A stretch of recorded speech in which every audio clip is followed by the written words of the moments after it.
स्वागत है आप लोगों का अपने YouTube चैनल HBN क्लासेस पर। तो जैसा कि आप लोगों ने लेंस चैप्टर ख़त्म कर दिया है, ठीक, आज हम कुछ मोस्ट इम्पॉर्टेंट क्वेश्चन लाए हैं प्रिज्म लेसन के। ठीक, ये मोस्ट इम्पॉर्टेंट क्वेश्चन पूरे प्रिज्म लेसन को ख़त्म कर देंगे। आप लोगों को ये जो हमने इम्पॉर्टेंट क्वेश्चन हम बताएंगे ये पूरे प्रिज्म लेसन के लिए हैं। ठीक, आगे और कुछ नहीं पढ़ना, केवल जो ये मोस्ट इम्पॉर्टेंट क्वेश्चन बताए जा रहे हैं वो आप लोगों को तैयार कर लेना है। पूरा प्रिज्म लेसन हाई स्कूल का ख़त्म हो जाएगा, जितना हाई स्कूल में उतना ही बताया जाएगा। अदरवाइज जो इसके आगे भी इसका बड़ा लेसन है, ठीक, इंटर में है, मगर वो इसको विस्तार से अगर पढ़ना है तो इंटर में पढ़ोगे इसको विस्तार से प्रिज्म लेसन। ठीक, तो इस सेशन को शुरू करने से पहले आप लोग लाइक कर दीजिए, शेयर कर दीजिए, और जो लोग नए हो इस वीडियो पर वो लोग सब्सक्राइब कर लें और नोटिफिकेशन बिल को प्रेस कर दें, ताकि आप लोगों के चैनल पे आप लोगों के मोबाइल पे नए से नए वीडियो का नोटिफिकेशन आता रहे। तो शुरू करते हैं।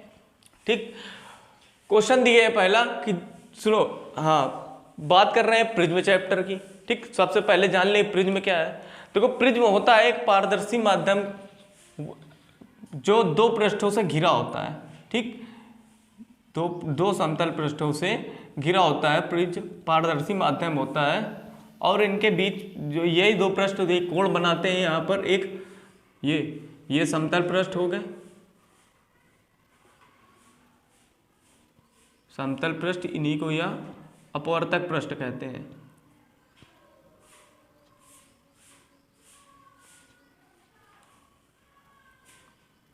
इन्हीं को अपवर्तक पृष्ठ बोल देते हैं। तो दो समतल पृष्ठ या दो अपवर्तक पृष्ठों से घिरा हुआ होता है। ठीक, जब ये घिरे हुए होते हैं तो एक जगह पर ये कोण बनाते हैं, इसे कहते हैं हम लोग, ए से डिनोट करते हैं, इसे कहते हैं हम लोग प्रिज्म कोण। क्या कहते हैं? प्रिज्म कोण कहते हैं। ठीक, तो ये हो गया हमारा प्रिज्म। प्रिज्म आप लोग जान गए होंगे। अब क्वेश्चन पे आते हैं। ठीक, तो क्वेश्चन क्या है कि जब श्वेत प्रकाश कांच के प्रिज्म में से गुजरता है तो स्पेक्ट्रम में जिस किरण का विचलन न्यूनतम होता है वह किरण है, मतलब किस किरण का विचलन न्यूनतम होता है। तो आप लोगों को बता दें कि जब ये मान लिया यही प्रिज्म है, ठीक, यही क्या है हमारा प्रिज्म है।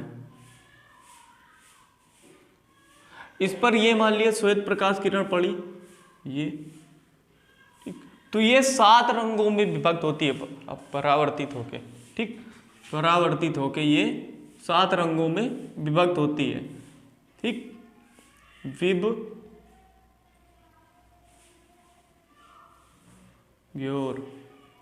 ठीक, मतलब ये ऐसे 7 रंगों में विभक्त होती है, विबग्योर।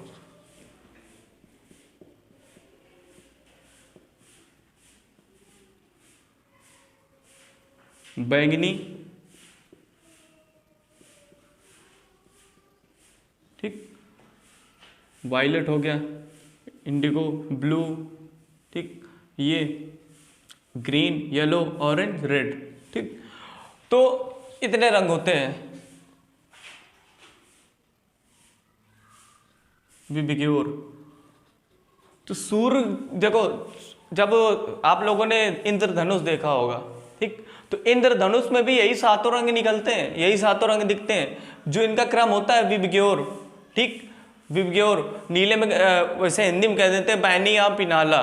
ठीक, कहते हैं बैनी या पिनाला, मगर जब इसके इंग्लिश से कहेंगे विबग्योर। ठीक, violet, indigo, blue, green, yellow, orange, red, ये कलर होते हैं, ये कलर निकलते हैं प्रिज्म से।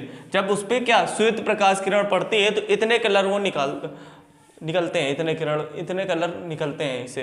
ठीक, तो बोल रहा है कि जब श्वेत प्रकाश कांच के प्रिज्म में से गुजरता है तो स्पेक्ट्रम में जिस किरण का विचलन न्यूनतम होता है। ठीक, अब बोल रहा है कि विचलन किस किरण का न्यूनतम होगा, तो विचलन की बात करें। ठीक, विचलन न्यूनतम, देखो, जो किरण मतलब इसके आधार के पास होगी। ठीक, सबसे पहले ये है, फिर ये, फिर ये, फिर ये, सबसे दूर कौन सी है? लाल रंग की। तो सबसे कम विचलन क्या में होगा, लाल में, क्योंकि ये इधर से तो पास है, इसमें विचलन कम हो रहा है ना, इधर से देखो पास है और ये इधर से दूर है, तो विचलन किस में कम होगा हमारा, ठीक, लाल में, लाल वाला रंग जो होगा उस पर विचलन कम होगा। तो विचलन का जो क्रम होता है, विचलन का क्रम ऐसे ही चलता है, ठीक, violet, indigo, blue, green, yellow, orange और रेड, ये विचलन का क्रम हो गया। ऐसे सबसे अधिक बैंगनी में, फिर उससे कम इंडिगो में, फिर उससे कम ब्लू में, उससे कम ग्रीन पे, उससे कम येलो पे, उससे कम ऑरेंज पे और सबसे कम रेड पे, ठीक। फिर आगे जब श्वेत प्रकाश, दूसरा क्वेश्चन है कि जब श्वेत प्रकाश की किरण प्रिज्म में से गुजरती है तो किस रंग की किरण के लिए सबसे अधिक विचलन होगा। अब किस रंग के लिए अधिक होगा, बैंगनी के लिए, ठीक, इसी से समझ लो बैंगनी रंग के लिए होगा, ठीक। फिर अगला तीसरा क्वेश्चन बोल रहा है कि जब श्वेत प्रकाश कांच के प्रिज्म में से गुजरता है तो प्रिज्म के आधार की ओर अधिकतम झुकी प्रकाश की किरण, तो प्रिज्म के आधार की ओर अधिकतम झुकी हुई प्रकाश किरण कौन सी है, देखो इससे बैंगनी है, कौन सी है, बैंगनी, तो कौन सा सही होगा, बैंगनी, ठीक। फिर दिए कांच का अपवर्तनांक अधिकतम होता है, ठीक, अपवर्तनांक की बात करें, कहे कि अपवर्तनांक, तो अपवर्तनांक का क्रम यही होता है जो विचलन का होता है, ये बैंगनी, violet, indigo, blue, green, yellow, orange और रेड, ये अपवर्तनांक का क्रम होता है। अब कांच, अब प्रिज्म भी तो कांच होता ही है ना, तो कांच का अपवर्तनांक अधिकतम काय में होगा, अपवर्तनांक जो अधिकतम होगा काय में, बैंगनी में, ठीक। फिर बोल रहा है कि आकाश का रंग नीला दिखाई देता है, आकाश का रंग नीला क्यों दिखाई देता है, तो आकाश का रंग नीला इसलिए दिखाई देता है प्रकीर्णन के कारण, किसके कारण, प्रकीर्णन के कारण। तो प्रकीर्णन वास्तव में होता क्या चीज है, ये समझ लें कि प्रकीर्णन होता है कि जब प्रकाश किसी ऐसे माध्यम में प्रवेश करते हैं जहां पर धूल के कण विद्यमान होते हैं, ठीक, धूल के कण, धुएं के कण, वायु के कण, ये सब विद्यमान होते हैं, तो उससे जब वो संपर्क में आते हैं तो क्या हो जाता है, वो प्रकाश चारों माध्यम में, पूरे माध्यम में फैल जाता है, चारों तरफ फैल जाता है, तो इसी को हम क्या कहते हैं, प्रकीर्णन कहते हैं। तो जब कोई, तो नीला रंग इसीलिए दिखाई देता है कि प्रकाश के प्रकीर्णन के कारण नीला रंग दिखाई देता है, ठीक। फिर अब तरंग दैर्ध्य बात कर ले कि तरंग दैर्ध्य को विचलन अपवर्तनांक तो समझ लिया, अधिकतम बैंगनी में, न्यूनतम लाल में, अपवर्तनांक अधिकतम बैंगनी में, न्यूनतम लाल में। अब प्रकीर्णन की बात कर ले, सबसे अधिक काय में होगा, तो प्रकीर्णन भी जो होता है सबसे अधिक बैंगनी में, फिर इंडिगो में, ब्लू में, फिर ग्रीन में, येलो में, फिर ऑरेंज, फिर रेड, तो ये प्रकीर्णन हो गया। फिर तरंग दैर्ध्य की बात करें अगर, तो तरंग दैर्ध्य क्या होता है, तरंग दैर्ध्य का क्रम हो जाता है उल्टा, ठीक, red, orange, yellow, green, blue, indigo, violet, red. Red पे जो तरंग दैर्ध्य सबसे अधिकतम होती है लाल रंग पे, ठीक, तरंग दैर्ध्य सबसे अधिकतम होगी आपके लाल रंग में और सबसे न्यूनतम बैंगनी रंग में, ठीक। तो समझ लिया होगा ना, विचलन, अपवर्तनांक, प्रकीर्णन, तरंग दैर्ध्य, ये क्रम होता है, सबसे अधिक विचलन बैंगनी में, सबसे कम विचलन लाल में, सबसे ज्यादा अपवर्तनांक बैंगनी में, सबसे कम अपवर्तनांक लाल में, सबसे ज्यादा प्रकीर्णन बैंगनी में, सबसे कम प्रकीर्णन लाल में, सबसे ज्यादा तरंग दैर्ध्य लाल में और सबसे कम तरंग दैर्ध्य बैंगनी में। केवल तरंग दैर्ध्य में ही लाल रंग सबसे अधिकतम होता है, बाकी सभी चीजों में क्या होता है, लाल रंग सबसे कम होता है, ठीक। तो समझ लिया ना। अब आगे क्वेश्चन की ओर बढ़ते हैं। ये तो 5 क्वेश्चन आप लोगों ने बहुत अच्छे समझ लिए होंगे।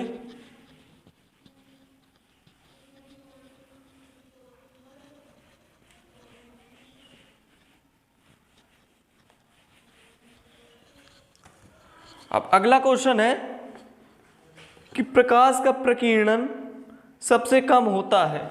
ठीक, तो अभी आप लोगों को बताया काहे में कम होता है, लाल में। ठीक, छठा क्वेश्चन है प्रकाश का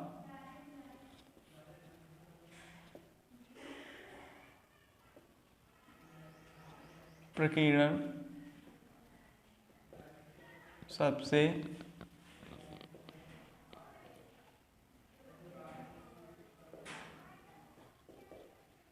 कम होता है। ऑप्शन दे रखा है नीला, फिर दे रखा है पीला, फिर दे रखा है बैंगनी,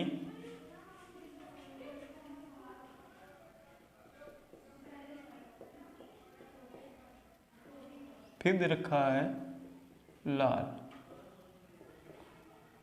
तो प्रकीर्णन सबसे कम काहे में होगा, इस पर, लाल पर। तो कौन सा सही होगा, लाल रंग। फिर बोल रहा है कि किस रंग के प्रकाश के लिए प्रकीर्णन अधिकतम होता है। ठीक, तो किस रंग के प्रकाश के लिए प्रकीर्णन अधिकतम होगा, बैंगनी रंग के लिए। किस रंग के लिए, बैंगनी रंग के लिए। फिर अगला क्वेश्चन है कि जो 7वां क्वेश्चन है कि अल्पतम अपवर्तनांक का फार्मूला बताओ। अल्पतम विचलन कोण जब दिया हो तो अपवर्तनांक का फार्मूला। ठीक, तो फार्मूला होता क्या है, ठीक बोल रहा है। हाँ, क्वेश्चन ही पढ़ के बता दें आप लोगों को कि यदि किसी प्रिज्म का कोण ए, अब प्रिज्म कोण क्या होता है, ए तो होता है, ये जो यहाँ पर जो बनता है ये प्रिज्म कोण ए। यदि प्रिज्म कोण ए तथा अल्पतम विचलन कोण डेल्टा एम हो तो प्रिज्म के पदार्थ का अपवर्तनांक n बताइए। तो प्रिज्म के पदार्थ का अपवर्तनांक n हमें बताना है। ठीक, तो प्रिज्म कोण a दे रखा है और अल्पतम विचलन कोण डेल्टा एम, तो उसके लिए जो फार्मूला होगा अपवर्तनांक का वो होता है n = sin a plus delta M by 2 upon sin a by 2, ये होता है। ये भी एक नंबर में जरूर पूछा जाता है कि वो फार्मूला, और न्यूमेरिकल भी इसी फार्मूले से लगते हैं इस लेसन के। न्यूमेरिकल भी एक बता के हम लोगों को बताएंगे। ठीक, न्यूमेरिकल भी इसी फार्मूले से लगते हैं और ये फार्मूला इस पर है, केवल इस लेसन पर एक ही फार्मूला है, यही अपवर्तनांक ज्ञात करने के लिए और इसी से अपवर्तनांक का विकदार दे देता है और पूछ लेता है कि अल्पतम विचलन कोण बताओ या प्रिज्म कोण बताओ, पूछ लेता है। ठीक, तो ये फार्मूला आप लोग अच्छे से पढ़ लीजिएगा। फिर है हाँ, फिर ऑब्जेक्ट एक अतिलघुत्तरी प्रश्न है कि किस रंग के प्रकाश के लिए कांच का अपवर्तनांक अधिकतम होता है। किस रंग के प्रकाश के लिए कांच का अपवर्तनांक अधिकतम होता है।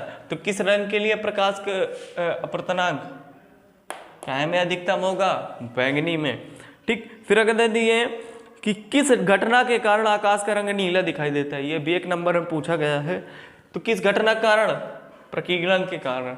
ठीक, फिर दिए कि दृश्य प्रकाश के किस रंग का प्रकीर्णन सबसे कम होता है। तो किस रंग का प्रकीर्णन सबसे कम होगा, लाल में। ठीक, तो इस प्रकार के क्वेश्चन 1-2 नंबर के इस लेसन से बनते हैं और यहाँ न्यूमेरिकल जरूर 2 या 3 नंबर का जरूर दे देंगे। वो भी 2-3 न्यूमेरिकल है इस लेसन में, 2 न्यूमेरिकल है। ठीक, तो न्यूमेरिकल ज़्यादा कुछ हाई क्वालिटी की नहीं है, छोटे से हैं, इसी फार्मूले से लगेंगे, वो भी आप लोगों को बता देंगे। ठीक, फिर अगला हाँ बोल रहा है, अगला क्वेश्चन है कि श्वेत प्रकाश के वर्ण क्रम से में प्राप्त विभिन्न रंगों का क्रम अंग्रेजी के रूप रंगों के नामों के प्रथम अक्षरों से बने निम्नलिखित शब्द के संकेत द्वारा व्यक्त कीजिए। ठीक, तो श्वेत प्रकाश के वर्ण क्रम से प्राप्त, वर्ण क्रम मतलब जो ये कलर निकलते हैं इसी को वर्ण क्रम भी कह देते हैं। ठीक, तो प्राप्त विभिन्न रंगों का क्रम, विभिन्न रंगों का क्रम क्या होगा, विबग्योर। ठीक, यही क्रम होता है विबग्योर। कोई भी पूछे या फिर कोई पूछ लेता है कि जो इंद्रधनुष हो तो उसमें 7 रंग जो निकलते हैं उनका क्रम बताओ, तो यही होता है क्रम VIBGYOR. Violet, indigo, blue, green, yellow, orange, red. ठीक, अब आते हैं न्यूमेरिकल पे। न्यूमेरिकल समझ लें 8 नंबर में, क्वेश्चन नंबर 8।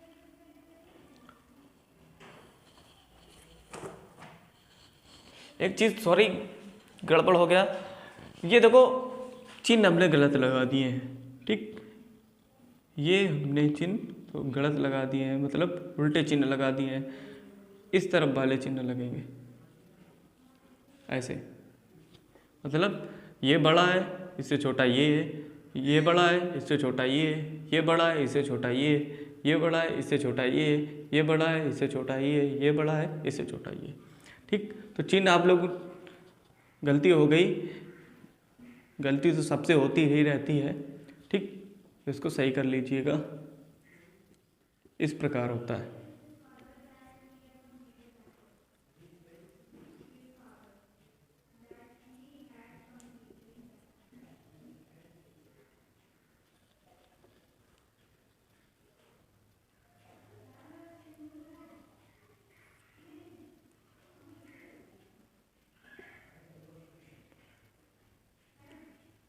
जी ठीक, ये नोट भी कर लीजिएगा इस क्रम को, और इसी के आधार पे आप लोग ऑब्जेक्टिव क्वेश्चन कर सकते हैं, ठीक। ये केवल क्रम आप लोग समझ लेंगे तो आप लोग ऑब्जेक्टिव क्वेश्चन आसानी से कर सकते हैं, ठीक। विचलन, अपवर्तनांक, प्रकीर्णन, तरंग दैर्घ्य, अधिकतम, कम, ये सब इसी से समझ में आ जाता है, ठीक। तो अब न्यूमेरिकल पे आते हैं। न्यूमेरिकल दिए हैं 8वें नंबर पे कि एक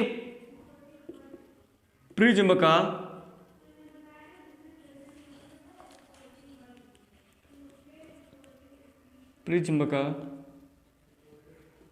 कोण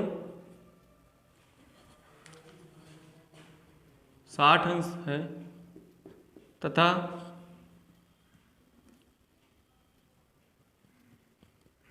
अल्पतम विचलन कोण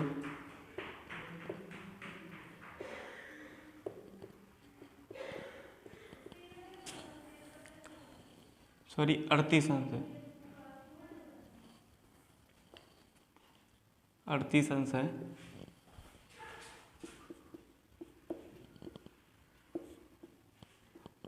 प्रिज्म का अपवर्तनांक ज्ञात कीजिए।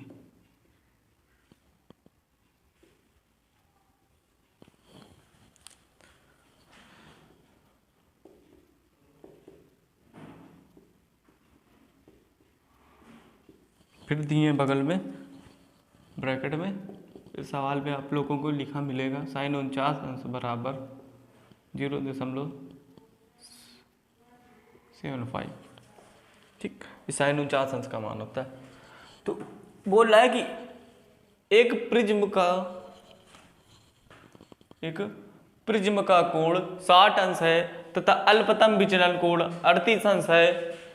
प्रिज्म का अपवर्तनांक ज्ञात कीजिए, sin 49 अंश बराबर 0.75, ठीक। ये आप लोगों ने नोट कर लिया ही होगा, चलो इसको रब कर देते हैं। फिर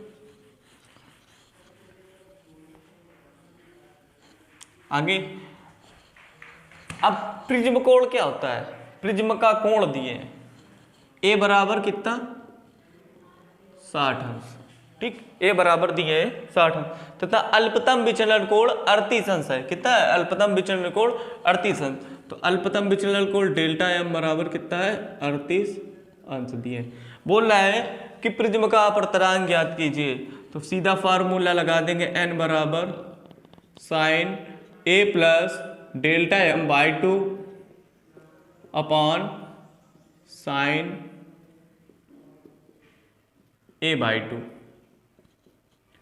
n इज इक्वल टू हो जाएगा साइन a का मान रख देंगे 60 अंश प्लस डेल्टा m का मान रख देंगे 38 अंश अपॉन 2 अपॉन साइन 60 अंश बटे ये कर लेंगे। ठीक, अब देखो ये कट जाएगा, ये बचे कितना 30 अंश हो जाएगा। n बराबर साइन 60 और 38 98 अंश बटे 2, ये भी कट जाएगा, कितना बचेगा 49 अंश बटे साइन 30 अंश। n बराबर साइन 49 अंश का मान 0.75 रख देंगे, 0.75। फिर साइन 30 अंश का मान, साइन 30 अंश का मान कितना होता है 1/2 होता है। 1/2 को क्या लिख सकते हैं 0.5, तो इधर क्या लिख देंगे 0.5 लिख देंगे। ठीक, कितना लिख देंगे 0.5। तो दशमलव काटेंगे तो इधर एक 0 बढ़ जाएगा। ठीक, आगे कितना n बराबर 75/50।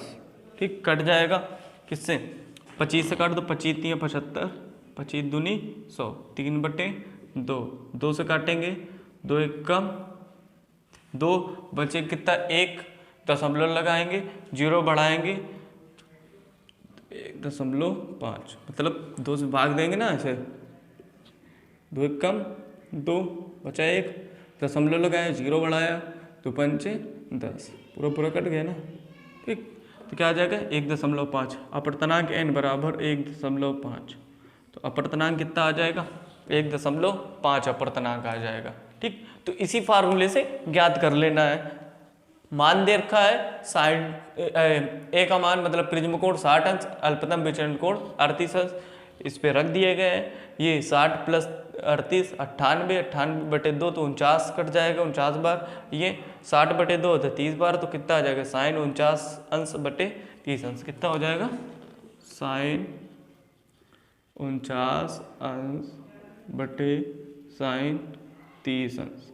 अब साइन 49 अंश का मान 0.75, साइन 30 का मान 1/2 होता है, जिसको दशमलव रूप में लिखेंगे 0.5 और काट देंगे तो आ जाएगा n बराबर 1.5। अपवर्तनांक आ जाएगा n बराबर 1.5। ठीक, फिर अगला न्यूमेरिकल है, दोनों न्यूमेरिकल को आज खत्म कर दें। ठीक, अगला न्यूमेरिकल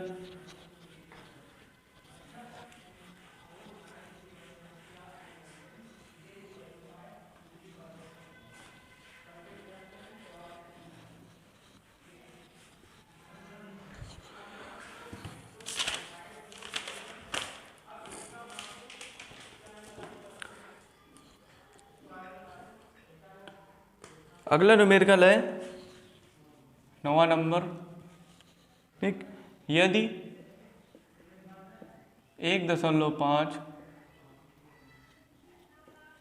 अपवर्तनांक वाले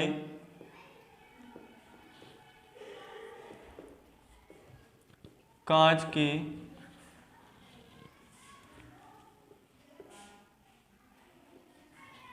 प्रिज्म का कोण 60 अंश हुआ है तो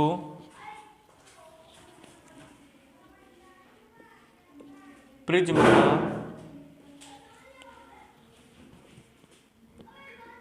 अल्पतम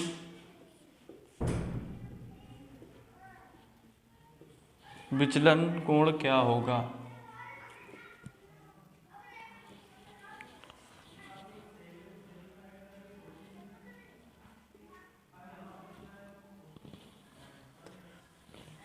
इस पे भी दे दिया है साइन 49 अंश बराबर 0.75।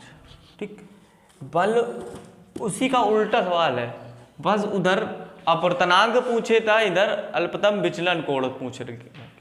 ठीक, उधर क्या पूछे था अपवर्तनांक पूछे था, इधर पूछ लिया है कि अल्पतम विचलन कोण क्या होगा। देखो उधर अपवर्तनांक हम लोगों ने निकाला था ना n बराबर 1.5। ठीक, तो अपवर्तनांक इधर दे दिया है और पूछे क्या है अल्पतम विचलन कोण। ठीक, तो मान कितना आएगा यार देखिए कि बता दोगे उस वाले सवाल से, मान कितना आएगा 38 अंश आएगा, मगर 38 अंश निकालेंगे कैसे ये आप लोग जानिए। ठीक, तो सिंपल था अपवर्तनांक n बराबर दे रखा है 1.5। ठीक, फिर प्रिज्म कोण ए बराबर कितना दे रखा, 60 अंश, और हमें ज्ञात क्या करना है, डेल्टा एम का मान, मतलब अल्पतम विचलन कोण।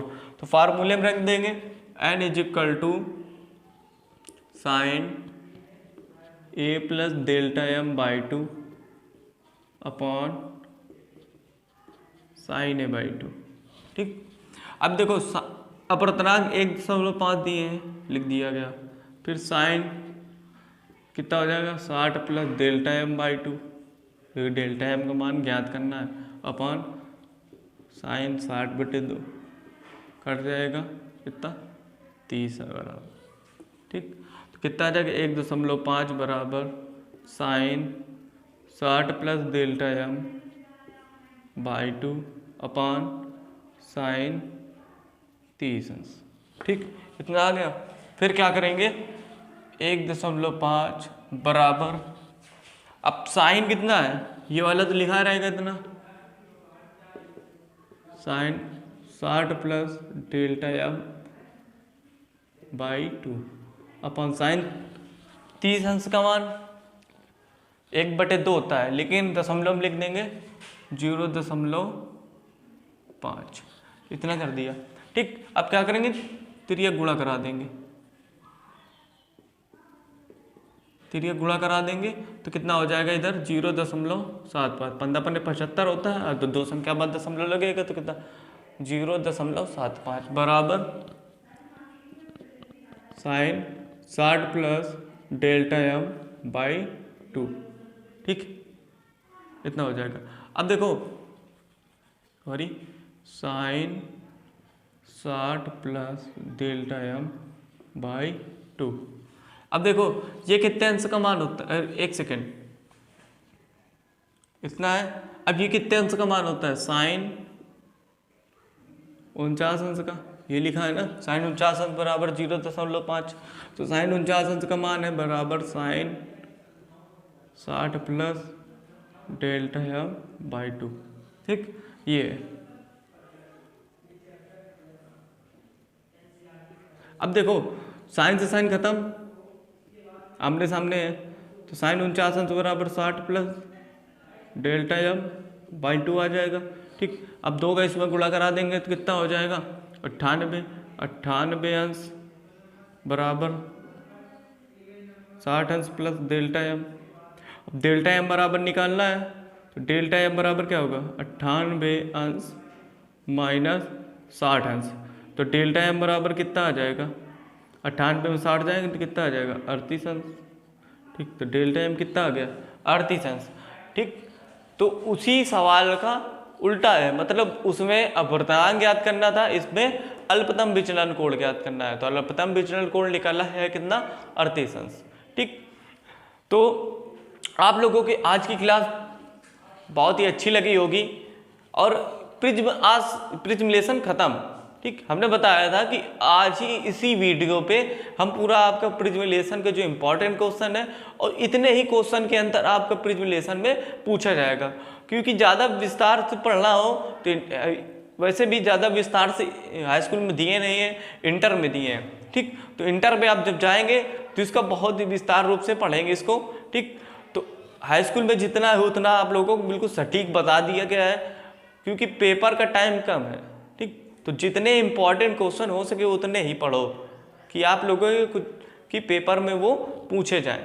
ठीक, पेपर में अधिकतर इन्हीं क्वेश्चनों में से रखे जाते हैं। ठीक, ज़्यादा नहीं, 2-3 नंबर इससे रखा जाएगा प्रिज्मलेशन से, तो 2-3 नंबर में इन्हीं सटीक क्वेश्चनों में से ही 1-2 क्वेश्चन आप लोगों को मिल जाएंगे। ठीक, तो अच्छे से अच्छे वीडियो देखने के लिए हमारे YouTube चैनल पर बने रहिए। धन्यवाद।